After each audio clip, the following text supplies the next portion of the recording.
Conclusion. हम भारत के लोग इस देश के आजाद नागरिक होते हैं और एक डेमोक्रेसी यानी लोकतंत्र में जी रहे हैं। इस देश की सारी ताकत और संप्रभुता हम लोगों में ही छिपी होती है।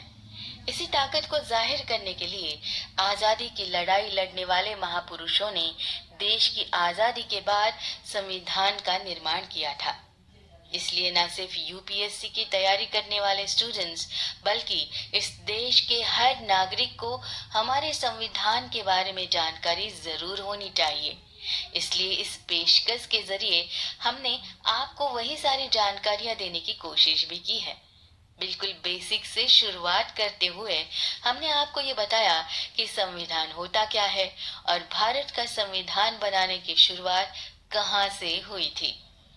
भारत की संविधान सभा का निर्माण उससे मौजूद लोग और संविधान के मुख्य प्रिंसिपल्स के बारे में बात करते हुए आगे हमने संविधान की प्रस्तावना को भी गहराई से समझाने की कोशिश की।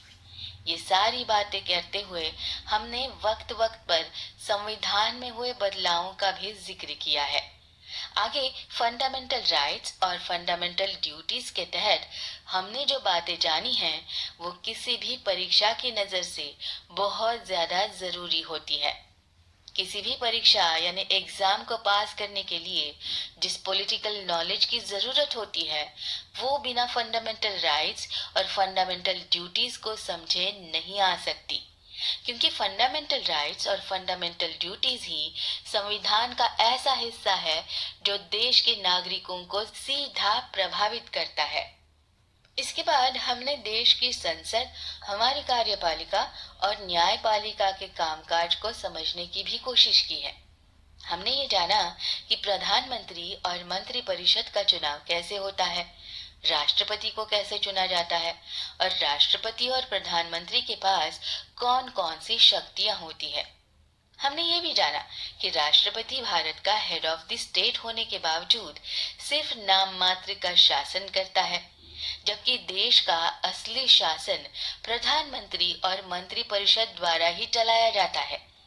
इसी तरह हमने देश की संसद के कामकाज को भी समझने की कोशिश की है। हमने ये जाना है कि हमारे देश में किस तरह से कानून बनाए जाते हैं और इस पूरे प्रोसेस के दौरान कितनी मेहनत की जाती है। देश का कानून बनाते वक्त राष्ट्रपति के पास कौन कौन सी शक्तियां बची रहती हैं, इस पर भी हमने पूरी चर्चा करने की कोशिश की है। आखिर तक आते आते हमने देश की हालत बिगड़ने पर 3 तरह की इमरजेंसीज पर भी बात की है और ये भी जाना है कि हमारे देश के संविधान की कौन सी खासियत है जो उसे दुनिया में सबसे अलग बनाती है। इन सब बातों को जानना किसी भी यूपीएससी एस्पायरेंट के लिए बेहद जरूरी होता है।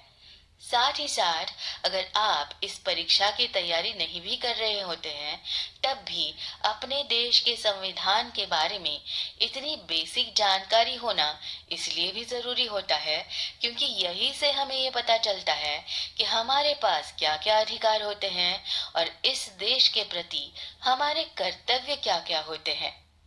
यही सारी बातों को ध्यान में रखते हुए आपके लिए खास पेशकश लेकर आया था